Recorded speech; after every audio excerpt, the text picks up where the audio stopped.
Vous savez, je voudrais toucher quelques sujets avant. Ce message sera bien rempli de toutes sortes de choses différentes, mais qui sont des vérités. Quand je parle de la nouvelle Israël et de l'ancienne, Dieu est amour. Dieu pardonne à ceux qui acceptent leurs fautes et qui changent leur vie. La vérité devient, rappelez-vous, demandez, vous recevrez. Et rappelez-vous cette phrase aussi, va et ne pêche plus. Vous savez, j'ai ces droits. Et rien n'y passera par-dessus, vous pouvez me pointer et faire ce que vous voulez de moi. Je ne suis pas là pour être jugé, je suis là pour vous comprendre. Quand je parle d'Israël et de la Palestine, je n'approuve aucun crime. Par contre, ces peuples étaient des frères auparavant. Il faut gratter et voir en dessous qui a mis la bisbille dans ces peuples. Elle est là, la vraie vérité. Quand je parle des enfants d'Israël, je parle des vrais coupables. Je ne parle pas de ceux à qui on fait porter le fardeau, je parle de ceux qui portent le chapeau.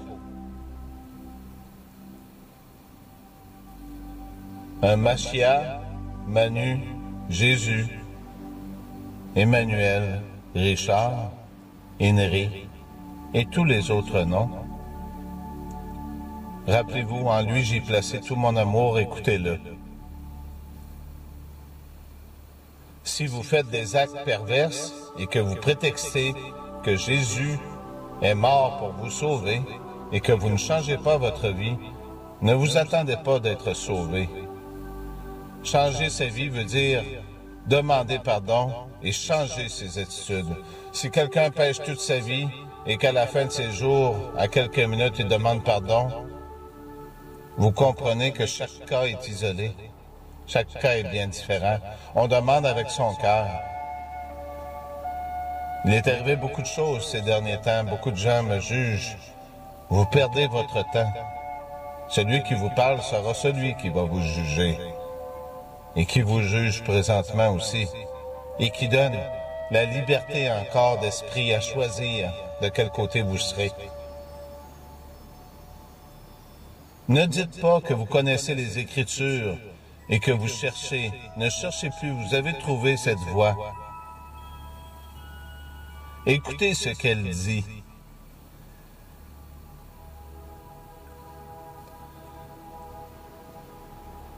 Nul n'est un but de vengeance. Si cette présence est présente aujourd'hui, il y a bien une raison. C'est cet amour. Vous êtes-vous rendu compte que ceux du passé, vous envoyez un du passé pour apprendre à vous connaître et à vous pardonner pour ceux qui le désirent?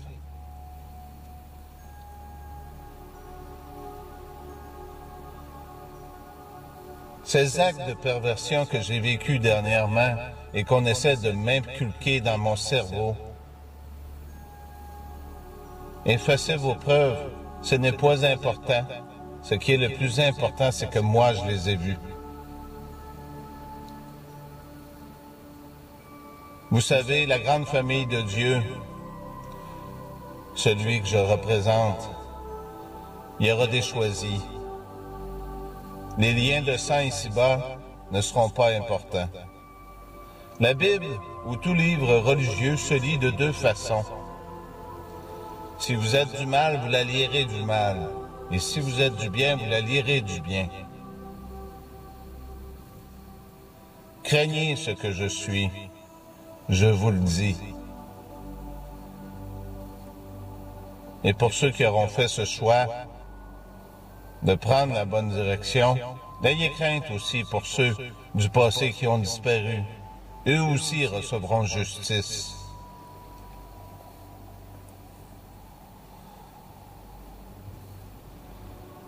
Hier, j'avais cet esprit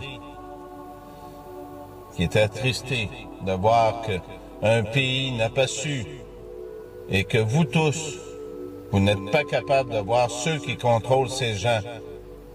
L'Irak est sous l'emprise américaine depuis bien longtemps. Et cette emprise n'est pas seulement que des Américains, elle vient de cette couronne. Et elle vient de l'ancien parti naziste, qui sont racistes. Nous ne sommes pas patriotes. Cette terre ne vous appartient pas. Nous sommes enfants de Dieu. Comprenez bien celui qui parle. Les patriotes sont des assassins, des soldats, des racistes. Vous êtes des créatures du Créateur en vue de peut-être de devenir la création. Et sachez que ma langue et mon couteau sera la même chose, et cet esprit retranchera comme il le soit. Des deux côtés, j'ai dit. Et sachez qu'ici aussi, les peuples amérindiens qui ont cette perversité aussi, seront aussi jugés comme vous aussi, vous l'êtes. Il n'y aura pas d'exception, aucune famille, aucun lien de sang. Vivant ou mort, c'est promis. Les signes sont assez évidents, je crois. Ces gens qui sont en Israël ne sont pas tous coupables de leurs crimes. Les Écritures vous parlent d'innocents dans la Bible. Commencez par regarder vos propres nombrils. Regardez vos vies.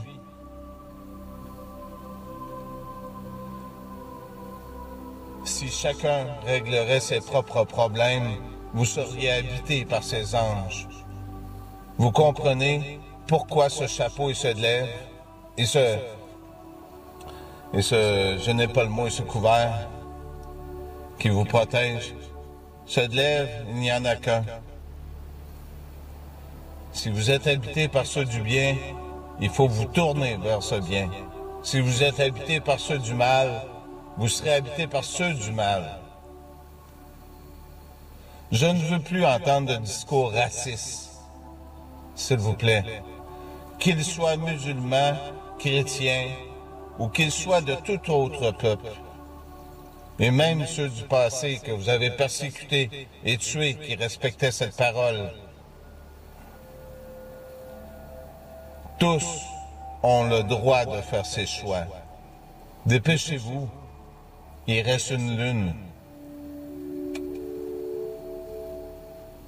Avant de prétendre connaître vos Écritures et de connaître celles des autres, commencez par les lire et à les assimiler dans votre propre vie.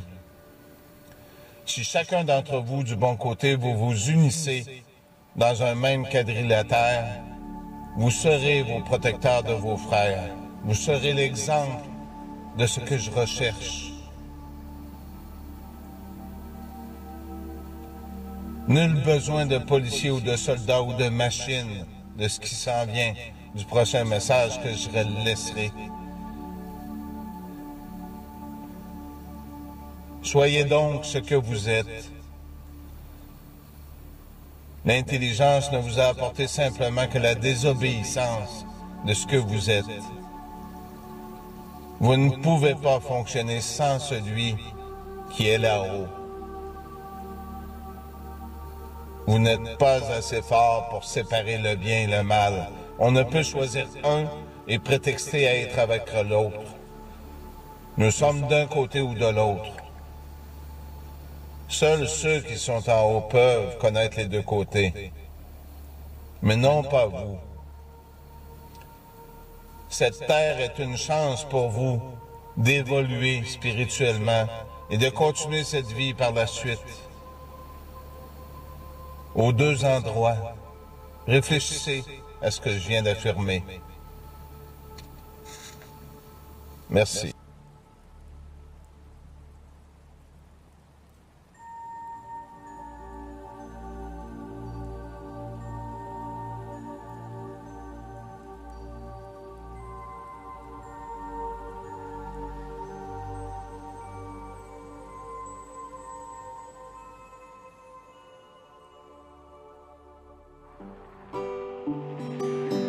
Gina, une petite ville isolée au nord de la Louisiane.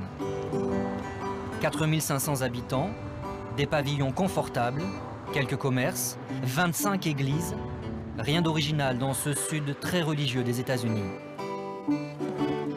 Pourtant, c'est ici qu'a eu lieu un fait divers raciste qui a bouleversé le pays.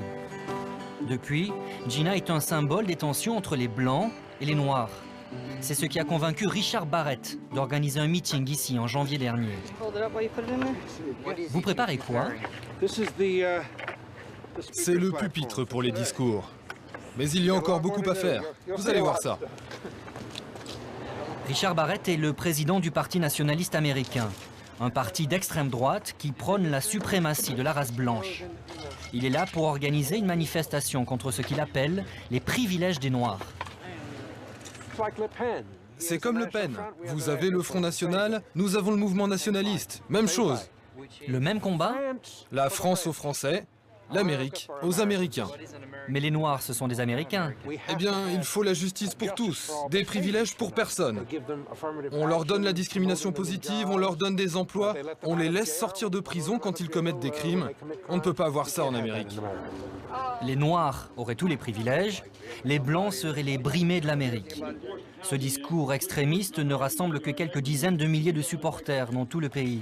Mais à chaque fois qu'ils se réunissent, ils savent être spectaculaires. Ce jeune homme, par exemple, est membre d'un mouvement tristement célèbre pour ses persécutions contre les Noirs. Ça, c'est ma carte de membre. Ce mouvement, c'est le Ku Klux Klan. Ouais, vous pouvez la garder. Ici, dans le Sud, on n'a pas le choix. On est blanc ou on ne l'est pas. Il n'y a pas de juste milieu. On est blanc ou noir. On est l'un ou l'autre. Il n'y a pas de mélange. Et pourquoi ça? C'est comme ça, on est blanc ou on ne l'est pas. Cette manifestation de l'extrême droite ravive de très mauvais souvenirs dans cette partie du pays. La Louisiane, comme tout le sud-est des États-Unis, a été très marquée par le racisme. Il y a moins de 50 ans, dissimulés derrière leur cagoule, les hommes du Ku Klux Klan prônaient la supériorité des Blancs, ils terrorisaient les Noirs. Les meurtres par pendaison étaient fréquents. Hors de question de donner les mêmes droits aux Noirs et aux Blancs. Aujourd'hui encore, la ville reste coupée en deux. À Jena, il y a les quartiers blancs et il y a les quartiers noirs, nettement plus pauvres. L'hiver dernier, ces vieux démons ont été réveillés par une histoire impensable dans l'Amérique du XXIe siècle. Tout a commencé ici, dans la cour du lycée de Jena, à cause d'un arbre. Cet arbre, il était réservé aux Blancs. Les Blancs étaient les seuls à pouvoir s'y rassembler. Depuis, l'arbre a été coupé, mais ces trois lycéens connaissaient la règle non écrite. Les Blancs d'un côté, les Noirs de l'autre, et ils trouvaient ça normal. Voilà, c'est ici que l'arbre se trouvait l'année dernière. Seuls les Blancs passaient leur temps libre sous cet arbre. Mais un jour, les Noirs sont devenus jaloux, je suppose. Pendant une réunion, ils ont demandé au principal s'ils pouvaient eux aussi s'asseoir sous l'arbre. Le principal a dit oui, donc ils sont venus sous l'arbre. Alors des amis à moi ont accroché des nœuds de pendu à une branche. Pourquoi des cordes de pendu? Dans le temps, on avait l'habitude de pendre les Noirs, les esclaves, avec le Ku Klux Klan, les pendaisons, tous ces trucs. Ça a toujours été quelque chose d'insultant pour les Noirs. C'était juste une blague. Mais ce n'était pas une blague de très bon goût. Non, ils l'ont mal comprise. Cette provocation raciste est intolérable pour les élèves noirs. Au lycée, pendant plusieurs mois, la tension monte. Jusqu'au jour où un lycéen blanc insulte des lycéens noirs. Il les traite de nègres. Ils vont se venger. C'est le proviseur du lycée qui nous le raconte. Voilà l'endroit où l'attaque a eu lieu. C'était en décembre 2006. Les étudiants étaient en train de quitter le gymnase pour se rendre dans leur classe. Tout s'est passé en quelques secondes. C'était une embuscade préméditée. Une attaque par 6 lycéens contre un seul. L'étudiant s'est retrouvé au sol, en sang et inconscient. L'auteur des insultes racistes, le voici. Ses blessures sont impressionnantes, mais superficielles. Le soir même, il assiste au bal de l'école. Les 6 agresseurs, eux, vont payer le prix fort. Ils sont carrément inculpés de tentative de meurtre. Le cas de l'un d'entre eux va mobiliser l'Amérique. Il s'appelle Michael Bell. Il est mineur, mais le juge décide de le faire comparaître devant un tribunal pour adultes. Son prétexte, Michael a déjà été impliqué dans des bagarres. Michael est emprisonné. Il risque de passer 17 ans derrière les barreaux en costume de bagnard. Depuis son mobil-home du quartier noir de Gina, la mère de Michael a réussi à créer une mobilisation sans précédent. Elle a même obtenu le soutien de Barack Obama et de Hillary Clinton. Ça, c'est son meilleur ami avec sa femme et Michael qui est au centre, dans la prison du comté. Melissa Bell est célibataire. Elle élève seule ses 3 enfants. Elle ne comprend pas l'acharnement de la justice contre son fils. Nous nous sommes battus pour nos enfants. Le problème, ce n'est pas que Michael soit coupable ou innocent. C'est qu'il ne s'agit que d'un coup de poing. Ils ont essayé de le mettre 17 ans en prison pour un coup de poing. Combien d'enfants se battent à l'école? C'est pour la justice que je me suis battu. S'il y a un procès, qu'il soit équitable. Son fils devient alors le symbole des inégalités du système judiciaire américain. En septembre 2007, 20 000 personnes viennent manifester à Gina.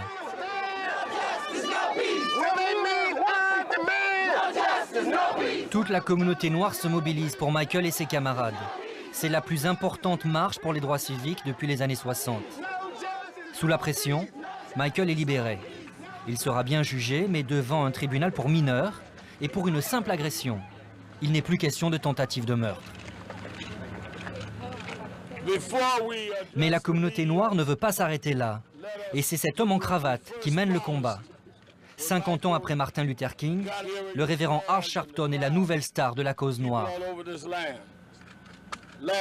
Jeudi dernier, nous étions des milliers pour demander non pas des privilèges, mais la justice. Amen. Ce matin-là, c'est la fête de Martin Luther King, un jour férié aux États-Unis en l'honneur du grand leader noir des années 60. Le révérend Al Sharpton a choisi de revenir à Gina pour célébrer cet anniversaire. On réglera la question raciale lorsqu'on obtiendra l'égalité de tous devant la loi. Le combat pour les droits civiques est aussi légitime aujourd'hui qu'il l'était en 1968. Le problème, c'est que son combat attire aussi de drôles de fidèles. Béret, lunettes noires, ce sont les Black Panthers, ce parti qui, dans les années 60, prônait la lutte armée contre les ennemis de la communauté noire. 40 ans plus tard, ils n'ont pas changé leur credo. Nous croyons à l'autodéfense par tous les moyens nécessaires. Le Ku Klux Klan lui-même vient manifester le jour de l'anniversaire de Martin Luther King. Nous sommes ici par solidarité, pour être sûr que personne ne sera blessé. Extrémistes noirs contre extrémistes blancs, faut-il craindre un retour des violences raciales oubliées depuis 40 ans? De son côté, Richard Barrett compte ses troupes. Des représentants de toute l'extrême droite américaine sont là. Certains sont de simples farfelus, d'autres savent manier la provocation, comme cet homme qui utilise une corde de pendu pour promener son chien.